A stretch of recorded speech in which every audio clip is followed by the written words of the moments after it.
여기 등장하는 수가성 여자는 5번이나 이혼을 당하고 버림당한 사람입니다. 6번째 또 다른 남자와 만나서 살고 있지만 언제 버려질지 그는 불안하고 두려울 수밖에 없습니다. 여자가 5번 또 6번 이렇게 소방 맞아서 이혼을 당하고 내쫓기게 된다면 자기 자신에 대해서 어떻게 생각하겠습니까? 자기 자신에 대해서 정말 나는 무가치한 사람이다, 나는 쓸모없는 여자다, 자존감이 땅에 떨어지고 자기 자신을 헌신짝처럼 내버리고 싶은 마음일 것입니다. 왜 이 수가성 여자가 이렇게 무가치하게 되고 정말 자존감을 상실하면서 고독하게 지내게 되었을까요? 가장 중요한 원인은 사람들의 오해와 편견 때문입니다. 수가성 여자가 이렇게 버림받게 된 것은 수많은 사람들의 오해와 편견, 그 중에서도 남자들, 유대인의 오해와 편견 때문이었습니다. 여기 예수님께서 만난 수가성 여자분은 3가지 오해와 편견을 당하면서 심각하게 고통하며 살았습니다. 첫째는 여자라는 이유 때문입니다. 2번째는 사마리아 사람이라는 때문입니다. 3번째는 이혼했기 때문이었습니다. 사람들은 누구나 저마다 크고 작은 오해와 편견을 가지고 있습니다.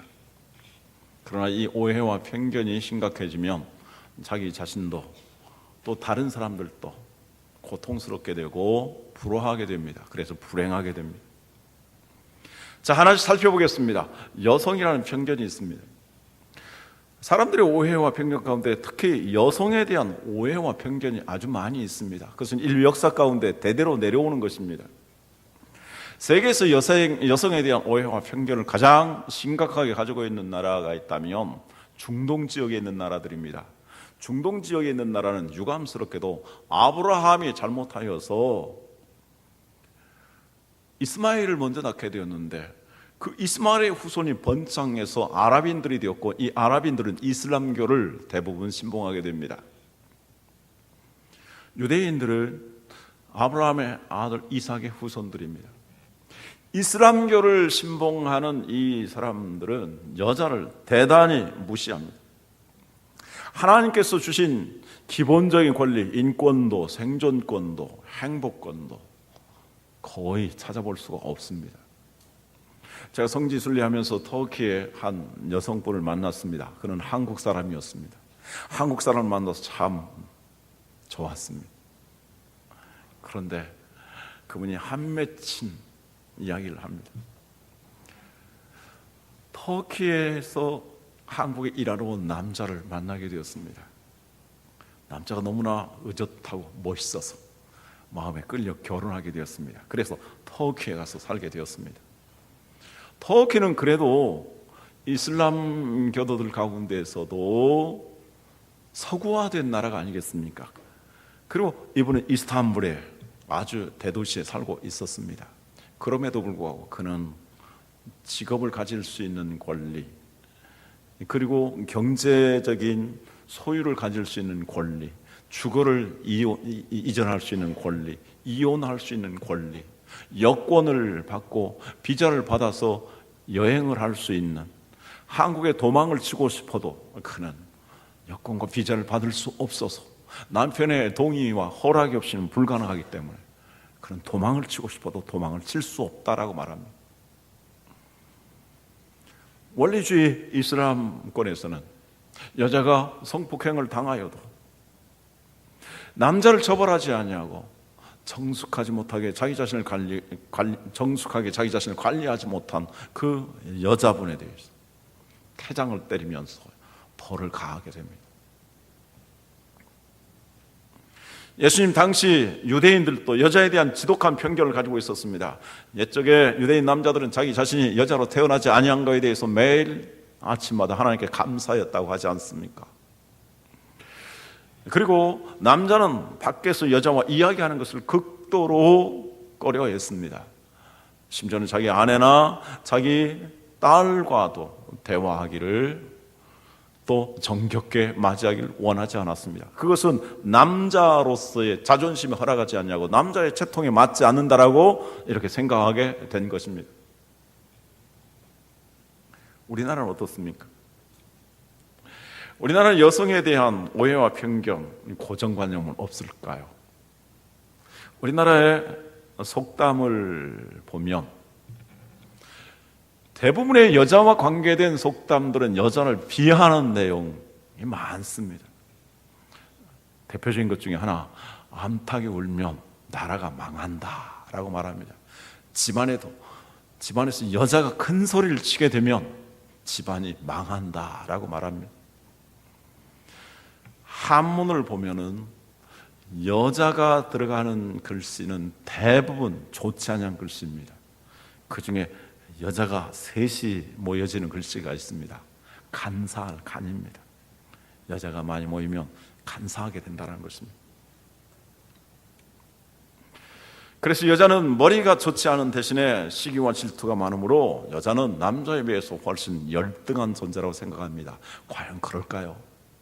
이건 오해와 편견입니다. 또한 사마리아 사람에 대한 오해와 편견이 있었습니다. 인종과 민족에 대한 차별은 아주 오랜 역사를 가지고 있습니다. 노아 시대부터 시작되었습니다. 노아가 방주에서 나온 다음에 포도 농사를 짓고 그 포도가 발효된 것을 먹음으로 인하여서 술 취하여서 그런 대낮에 이렇게 벌거벗은 채로 드러눕게 되었습니다.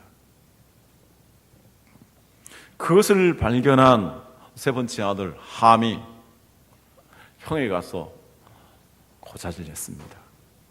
아버지의 수치에 대해서 조롱 말하게 됩니다. 그런데 셈은 뒷걸음쳐서 자기 옷으로 아버지를 덮었습니다. 술에서 깨어난 노아가 자기의 덮어있는 옷을 보고 자기가 잘못했는데 자기를 이렇게 덮어줬구나라는 것을 깨닫게 됩니다. 셈에 대해서는 축복합니다. 그러나 함의 아들 가나안에 대해서는 저주를 내립니다. 가나안의 후예들은 대부분 흑인들입니다. 그리고 이 흑인들은 지금까지 저주를 받으며 착취를 당하며 인간 대접을 받지 못하고 살고 왔습니다. 그러면 과연 흑인은 백인들에 비해서 또 황인종에 비해서 열등한 존재입니까? 지금 세계 최고의 나라라고 하는 미국의 대통령이 바로 그의 아버지의 혈통을 이어받습니다. 그의 아버지는 아프리카 케냐 사람입니다. 흑인들, 여러 유색인종들에 대해서 열등하다고 생각하는 것은 잘못된 오해요, 편견입니다. 유대인들의 이방인들에 대한 배타적인 적개심은 세계에서도 가장 지독하다고 할 수 있습니다. 마치 고슴도치와 같지 않나 생각합니다. 고슴도치는 작습니다. 그리고 속도도 빠르지 못합니다. 그가 생존할 수 있는 무기가 바로 가시입니다. 그래서 가시를 가지고 맹수들에게 대해서도 아주 배타적이고 적개적으로 공격을 해서 함부로 침범하지 못하게 합니다. 유다 민족은 숫자가 적기 때문에 그들이 생존하기 위해서 고슴도치와 같은 전략을 가졌는지 모르겠습니다. 또 구약 성경을 오해해서 그들은 스스로 선미라고, 자기들만이 선미라고 생각하면서 다른 나라들에 대해서는 배타적이었습니다. 지금 팔레스타인 사람들에 대해서 이스라엘 사람들이 보복하고 있는 그 잔인함을 우리는 보고 있지 않습니까? 이스라엘 3명의 청년들이 살해를 당했습니다. 그리고 그 살해 당한 것이 팔레스타인 그 아랍계 쪽 속의 가자 지구의 하마스 사람들이라고 생각했습니다. 그리고 그들에 대해서 국제사회가 비난을 하고 앞머리를 소집함에도 불구하고 그것을 무시하면서 13일째 포격을 강화하고 있고, 어제까지 보면은 310여 명의 사람들이 죽었습니다. 부상당한 사람은 1000명도 넘습니다. 거기에 어린아이들도 있고 청소년들도 있습니다. 여자들도 있습니다. 민간인들도 있습니다.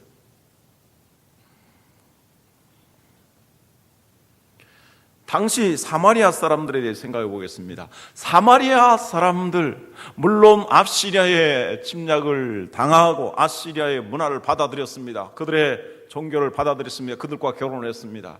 그러나 사마리아 사람으로 태어난 그 자녀들에게 무슨 죄가 있습니까? 700년 전에 그의 조상들이 그렇게 한 것이었습니다. 그리고 그 조상들도 선자의 말을 불신하고 우상을 숭배하며 하나님을 그들이 배척했기 때문에 하나님으로부터 징계를 받은 것이었습니다. 아시리아, 세계 당시 최강대국이 바로 조그마한 이스라엘을 점령하게 되었을 때 그 점령하는 기간이 십수년이 되었었고, 그 점령하는 기간, 침략당하는 기간 동안에 얼마나 많은 여성들이 비참하게 되었을까요? 남자들은 전쟁에서 많이 죽었습니다. 여자들은 결혼할 수가 없습니다. 물론 아시리아 남자들이 좋아서 결혼한 여자들도 있었을 것입니다. 그러나 바로 이스라엘 남자들이 없기 때문에, 그리고 생존하기 위해서 또 아시리아 사람들의 그 강요에 의해서 결혼하게 된 것이고 그들의 생활에 젖어서 산 것이었습니다. 같은 동족으로서 우리가 북한에 대해서 정말 애처로운 마음을 가져야 되고 기도해야 되고, 오늘 권사님 기도했던 것처럼 정말 평화적인 통일이 이루어지기를 바라고 북한 사람들이 고통당하는 모습에 대해서 가슴 아파해야 되는데, 그 사마리아 사람들에 대해서 적개심을 가지고 배타적이면서 비난하고 조롱하고 멸시한 그 유대인들의 모습은 잘못된 오해요, 편견입니다. 이스라엘 부녀자들의 피 맺힌 고통이 있었고 그 부모들의 한 맺힌 절규가 있었는데 그것을 외면한 것입니다. 이혼에 대해 생각해 봅니다. 이 여자분은 5번 이혼하였고 6번째 남자와 살고 있는데 지금도 매우 불행하며 불안합니다. 하여 그는 수많은 사람들에게 조롱과 비난을 당했을 것입니다. 생각해 보십시오. 5번 이혼을 당하였습니다. 그리고 6번째 살고 있습니다. 그의 부모님들이 얼마나 그것 때문에 괴로워하겠습니까? 우리나라 이야기를 보면은 부모들이 자기 딸을 출가시키면서 이렇게 말합니다.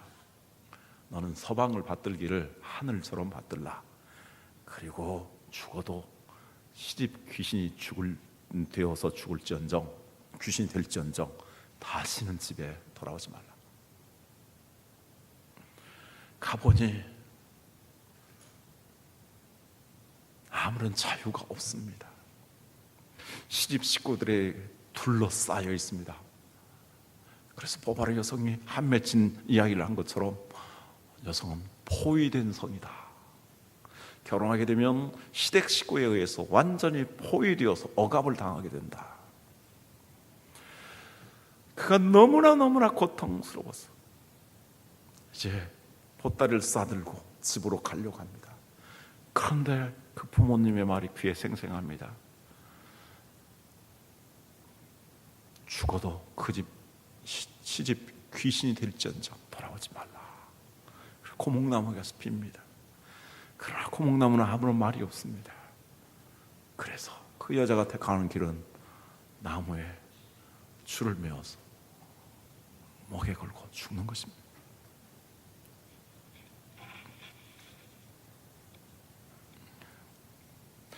친척들도 친구들도 비난하고 멀리하게 되었을 것입니다. 그래서 그는 인간관계가 단절되었습니다. 자신도 살아가기가 매우 두렵고 불안합니다. 그러기에 아무도 다니지 않냐는 정오에 따가운 햇볕을 받으며 그는 혼자 물을 길러 온 것입니다. 성경은 이혼에 대해서 분명히 말씀합니다. 하나님께서 짝지어 주신 것을 사람이 결코 나눌 수 없다. 그러면 정말로 성경은 이혼을 하지 말라고 말씀하는 것입니까? 아닙니다. 이혼할 수 있는 경우를 분명히 말씀합니다. 그것은 배우자가 간통하게 되었을 때에 바로 이혼할 수 있는 권리를 주십니다. 여자들에게도 그러한 이혼할 수 있는 권리를 하나님께서 주셨습니다. 이 여자분에 대해서 제일 많이 곡해하는 부분이 바로 이 부분입니다. 이 여자가 성적으로 문란하여서 이렇게 버림을 당하지 않았는가, 그렇게 해석하는 사람들이 있습니다. 그러나 성경 어디를 봐도 이 여자가 그러한 일을 했다라는 근거는 나타나지 않습니다. 이분이 예수님과 대화하는 모습이라든지, 그리고 변화되는 모습이라든지, 이 모든 것들을 살펴볼 때, 그리고 성경을 바르게 잘 해석을 해보면 이 여자가 그러한 일들 때문에 이혼하게 된 것이 결코 아닙니다. 당시 이스라엘 사회에서 여자들은 이혼할 수 있는 권리가 없었습니다.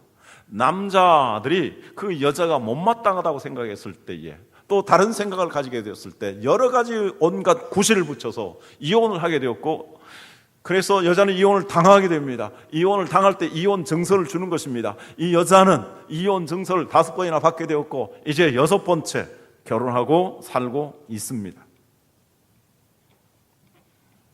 성경은 배우자가 간음하게 되면 돌로 쳐 죽이라고 했습니다. 근데 얼마나 편견이 많이 있습니까? 예수님 당시에 유대인 남자들이 현장에서 간음하다가 잡힌 한 여자를 끌고 왔습니다. 유대인 남자들의 손에는 돌들이 들려져 있습니다. 그 여자를 돌로 쳐서 율법대로 죽일 기세입니다. 항상 그 본문을 생각할 때마다 저는 이런 생각이 듭니다. 왜 여자만 데리고 왔을까? 여자와 남자를 다 같이 데려와서 다 같이 율법대로 처단한다면 처단해야 될 것이지 왜 여자만 데려왔을까? 그것은 유대인 남자들의 매우 잘못된 편견이었습니다.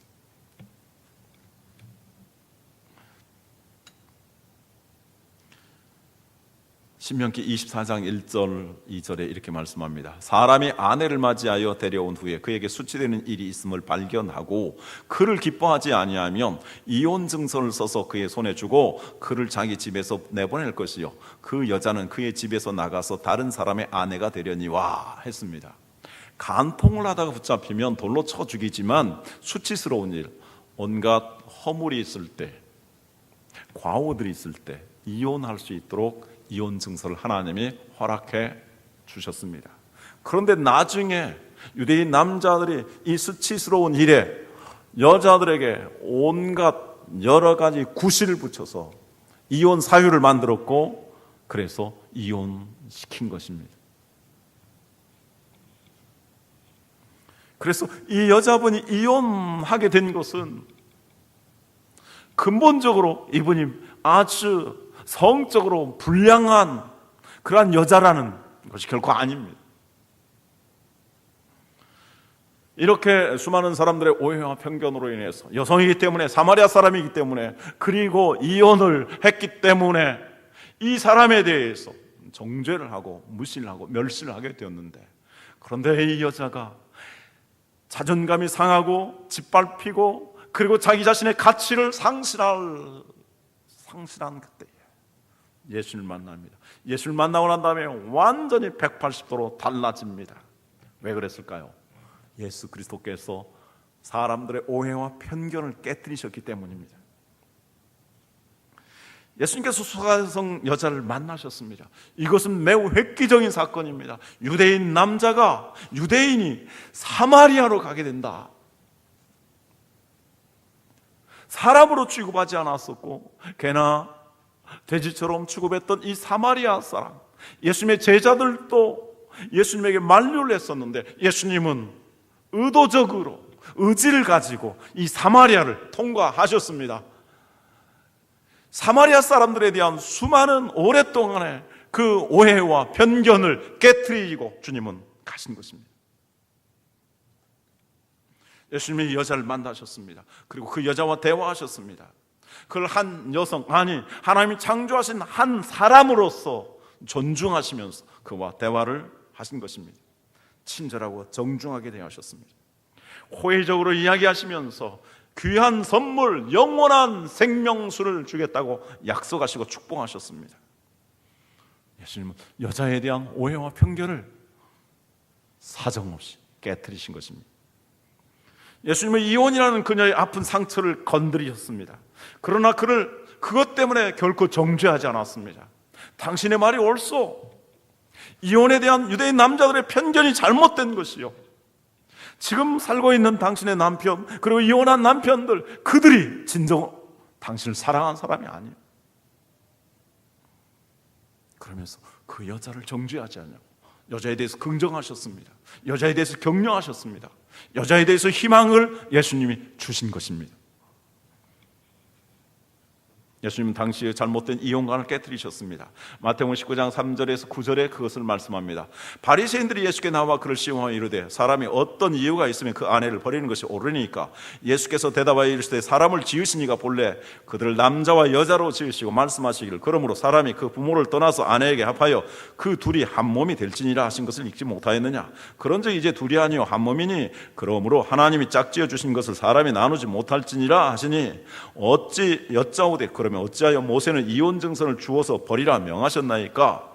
예수께서 이르시되 모세가 너희 마음의 완악함 때문에 아내 버림을 허락하였거니와 본래는 그렇지 아니하니라. 내가 너에게 말하노니 누구든지 음행한 이유 외에 아내를 버리고 다른 데 장가 드는 자는 간음함이니라. 이 말씀을 보십시오. 여성을 얼마나 귀하게 여기십니까? 하나님께서 남자와 여자를 동일하게 하나님의 형상으로 창조하셨다고 말씀합니다. 결혼은 남자가 부모를 떠남으로써 성립되는 것이다. 여자가 떠날 뿐만 아니라 남자도 완전히 떠나서 독립함으로써 결혼이 성립되는 것이고, 그리고 둘이 하나가 되는 것이다. 남자와 여자가 동등한 것이고 양성이 평등하게 이렇게 살아가는, 그래서 생육하고 번성하고 땅에 충만하고 행복함을 누리는 이 모든 것들이 하나님으로부터 동등하게 받은 것이라고 말씀합니다. 결혼 하나님이 짝지어 주신 것으로 사람이 그 무엇 때문에 나눌 수 없다라고 주님은 말씀하십니다. 그래서 예수님께서는 이러한 인종과 민족에 대한 오해와 편견, 여성에 대한 이혼에 대한 오해와 편견을 정확하게 깨뜨리셨습니다. 뿐만이 아니라 다음 주에 말씀드리겠습니다만 예배에 대한 사람들의 오해와 편견도 깨뜨리셨습니다. 예배는 이렇게 하는 것이다 라고 말하는데, 예수님께서는 예배에 정말 중요한 것이 무엇인가를 가르쳐 주십니다. 자, 그렇다면 우리는 어떻습니까? 우리는 그런 오해와 편견을 가지고 있지는 않습니까? 남자는 이래야 된다, 남자는 이러한 채통을 지켜야 된다, 여자는 이래야 된다, 여자는 이래서는 안 된다. 그리고 다른 나라 사람들에 대한, 그리고 이혼한 사람들에 대한 오해와 편견, 그런 거 깨져야 합니다. 우리 안에 있는 오해와 편견들, 그리고 내 자신에 대한, 다른 사람들에 대한 오해와 편견을 깨트려야 합니다. 왜냐하면 오해와 편견을 깨트리지 아니하면 불행하게 되기 때문입니다. 그렇게 되면 편협한 생각을 가지게 됩니다. 다른 사람을 정죄하게 됩니다. 그리고 다른 사람과 불안하게 됩니다. 오만하게 됩니다. 오만해서 교만의 죄를 저지르게 되는 것이고, 다른 사람들을 정죄하고 가는 곳마다 불화하게 됩니다. 그래서 자신과 그리고 그와 속해 있는 모든 사람들을 불행하게 만듭니다.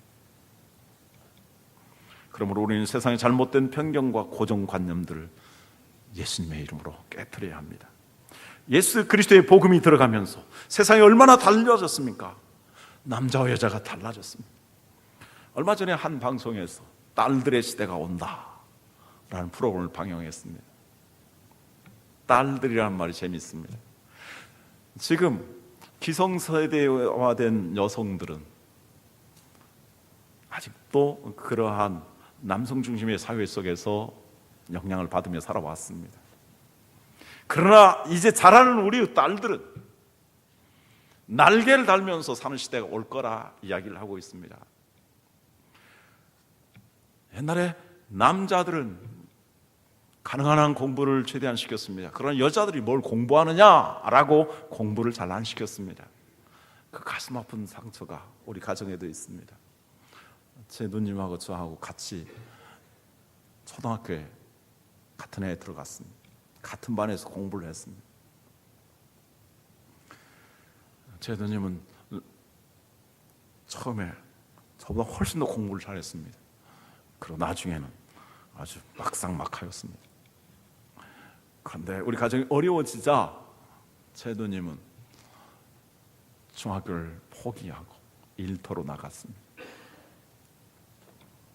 저는 겨우 중학교까지 졸업하고 또 쉬게 되었습니다. 지금 대학 진학률을 보면 여자들이 높습니다. 수능고사를 보면 여자의 점수가 평균이 높고요. 그리고 고득점자들이 많이 있습니다. 대학 합격률을 보면 이제 여자들이 못지 않습니다. 최고의 수재들이 본다는 사법고시 합격률을 보면 2010년대 연속 3년 동안 40% 이상 여성들이 차지하고 있습니다. 2011년, 2013년도 작년에는 수석이 여성이었습니다. 그리고 합격률은 남자보다도 훨씬 더 높습니다. 경찰대, 사관학교, 남자들만의 시대가 아닙니다. 여자들도 들어갑니다. 이번에 공군사관학교에 수석 졸업하게 되는 사람이 여자였습니다. 그런데 여자라는 이유 때문에 그에게 대통령상을 주지 않았습니다.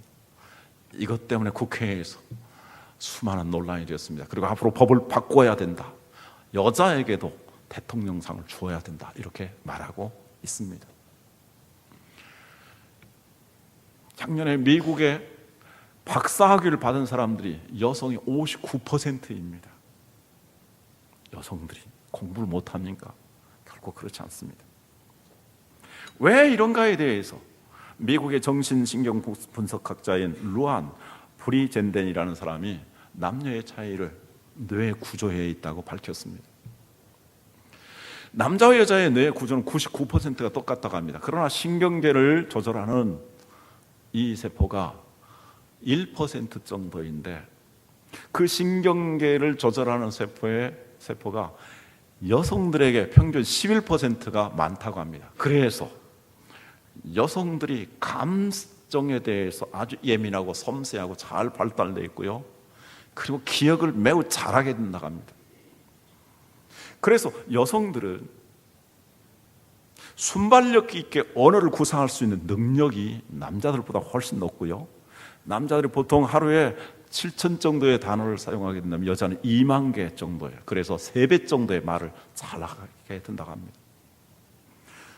그리고 여성들은 친밀감 있는 우정을 지키는 능력이 뛰어나다고 합니다.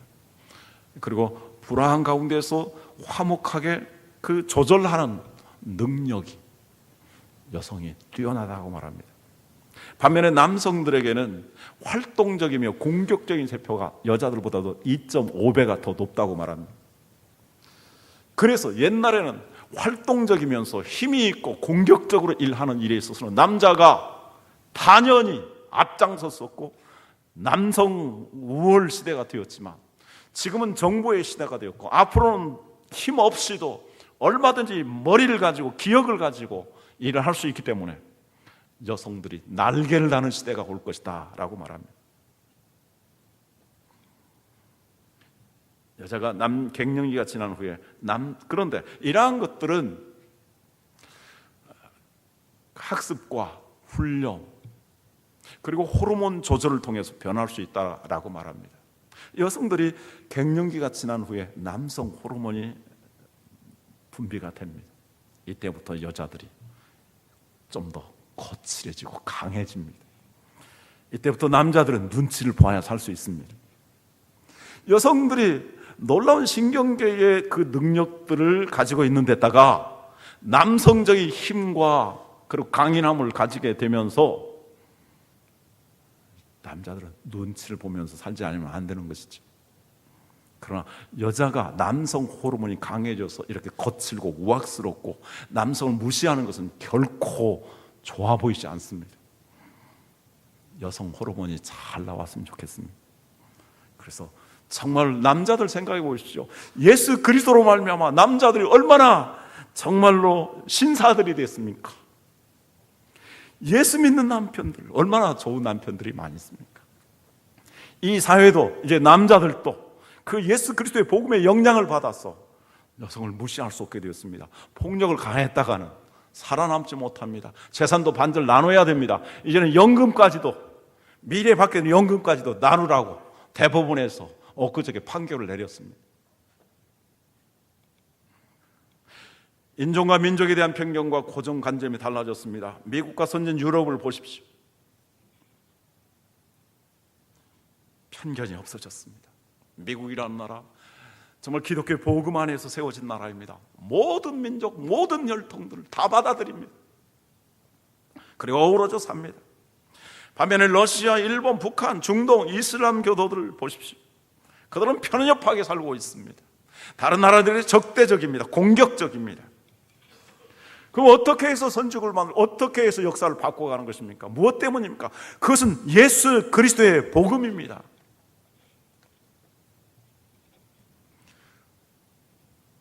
비록 이혼당한 여자였지만 이제 그는 예수 그리스도로 말미암아 이렇게 격려를 받았습니다. 정말 쓸모없는 여자, 실패한 여자로 생각했는데 이제 자기 자신을 발견하게 되었습니다. 소망을 갖게 되었습니다. 자기 자신의 가치를 인정해 주시는 그 예수님 앞에서 자기 자신의 존재의 가치를 다시 한번 발견하게 되었습니다. 그리고 그는 하나님을 예배하고 하겠다고 말합니다. 그녀는 5번이나 남편으로부터 쫓겨났었습니다. 분명 사실은 그가 외도를 하여서 이혼당한 것은 결코 아니었습니다. 동시에 분명히 그는 여자로서 매력이 없을 수도 있습니다. 분명히 남자로부터 5번이나 계속 이혼을 당한 것을 보면 이 여자에게서 여자로서의 문제가 있었을 것으로 봅니다. 여러 가지 구실을 붙였을 때 이 사람이 살림을 잘 못한다든지, 또 음식을 잘 못한다든지, 또 성질이 좀 안 좋다든지, 성적인 매력이 없다든지, 그것은 여성으로서의 자존심 상하는 치명적인 약점일 수 있습니다. 한 번 이혼 당했을 때는 그랬거니 했을 것이라고 생각합니다. 다시 잘하면 되지. 그러나 2번, 3번, 4번, 5번 그러한 이혼을 당하면서 정말 여자로서 수치심을 느끼게 되고 여자로서 자존감이 완전히 짓밟히게 되었을 것입니다. 그렇게 되었을 때 그는 자기를 닫았습니다. 자폐증입니다. 다른 사람들과 관계를 끊었습니다. 대인 기피증입니다. 그 안에 슬프고 한 맺힌 절규가 있을 것입니다.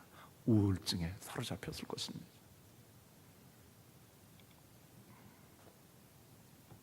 그런데 예수님을 만났습니다. 예수님이 그를 존중해 주셨습니다. 친밀하게 다가오셨습니다. 그와 진지하게 대화하셨습니다. 그를 이해하셨습니다. 그를 축복하셨습니다. 그러자 이 여자의 가슴이 부풀어 올라왔습니다. 여자들은요, 띄워주면 붕붕 떠서 잘 올라가고 행복하게 된다고 합니다. 그래서 여자를 편안하게 하는 것은 여자를 잘 띄워주는 거라고 합니다. 여자의 감정을 상하게 하거나 여자를 정죄하거나 하면은 절대로 이길 수 없다고 말합니다. 잘 띄워주면 아주 행복해서 잘하게 된다고 합니다. 그러나 여성들은 속지 않아야 됩니다. 잘 띄워주는 남자 경계해야 됩니다. 이 세상에 잘 띄워주는 남자 제비죽 같은 사람들입니다. 풍선처럼 떠올랐다가 터지면 아무것도 남지 않습니다. 그러나 이 세상에 가치 있는 것은 추락하는 것, 가치 있게 추락하는 것들은 날개가 있습니다. 왜 추락하는 것에 날개가 필요합니까? 다시 도약해서 날아오르기 위해서입니다. 그래서 예수님께서는 이 여자를 정말 가치 있는 자로 만들기 전에 그의 전곡을 찌르셨습니다. 내 남편을 데려오라. 왜 예수님이 찌르셨습니까? 그가 풍선처럼 떠오르지 아니하고 독수리처럼 날아오르기 위해서, 그의 인생을 다시 박차고 날아오를 수 있는 희망을 주기 위해서 찌른 것입니다. 그러자 그는 깨달았습니다. 그리고 소리쳤습니다. 19절 20절 말씀입니다. 같이 보도록 하겠습니다. 여자가 이르되 주여 내가 보니 선지자소로이다. 우리 조상들이 이 산에서 예배하였는데 당신들의 말은 예배할 곳이 예루살렘에 있다 하더이다. 무슨 말씀입니까? 나의 모든 것을 아는 주님, 나의 진실을 아시는 주님, 내 가슴 아파하는 상처를 아시는 주님, 나를 긍정하시고 인정하시는 선지자님, 당신은 선지자이십니다. 나도 예배하고 싶습니다. 나도 당신의 말씀을 듣고 보니 가치 있는 사람입니다. 나도 하나님을 예배하는 삶을 살고 싶습니다. 나도 예배할 수 있도록 선지자시여 가르쳐 주십시오 라고 말하고 있는 것입니다. 그의 인생에 대한 가치가 달라졌습니다. 살 이유를 발견하게 되었습니다. 살 만한 소망이 생긴 것입니다. 그래서 선지자님, 나도 하나님을 예배하고 싶습니다. 예배를 잘할 수 있도록 가르쳐 주십시오. 나도 이제는 참으로 가치 있는 존재가 되었습니다. 예배란 무엇입니까? 예배는 가치를 돌린다라는 뜻입니다. 그래서 worship이라고 하는데, worth 가치라는 말과 ship 정신이라는 뜻입니다. 모든 가치를 하나님께 돌려드리는 것입니다. 이제 그 예수님 그분에게서 자기 자신이 정말 하나님이 창조하신 아름다운 여성으로 만들어 주셨음을 발견하게 된 것입니다. 그래서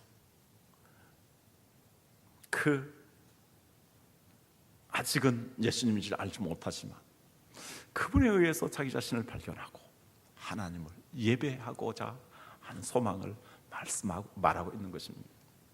우리 예수님 어떤 분이십니까? 정말 우리의 수고와 고통과 인생이라는 무거운 죄짐을 다 짊어지셨습니다. 수많은 사람들의 그 정죄와 오해와 편견들을 다 깨뜨리셨습니다. 여성에 대한, 그리고 인종에 대한, 그리고 이혼에 대한 이 모든 편견을 깨뜨리시고 진정한 자유를 우리에게 주셨습니다. 그래서 예수님께서는 우리를 의롭다 하셨고, 우리를 하나님의 자녀로 인정해 주셨고, 우리를 하나님을 예배하는 정말 가치 있는 존재로 만들어 주셨습니다. 그러므로 우리는 나에 대해서, 내 아내와 내 남편에 대해서, 내 자녀 아들과 딸에 대해서, 그리고 수많은 사람들에 대해서 정말 하나님이 창조하신 아름다운 사람으로서 사랑하며 존중하며 격려하며 축복할 수 있어야 되겠습니다. 그리고 우리 자신들도 정말 가치 있는 삶을 가지고 하나님 영광을 위하여 창조한 자로서 보배롭고 존귀한 하나님의 사람으로서 우리가 가치 있게 하나님을 예배하며 살기를 소망합니다. 기도하겠습니다.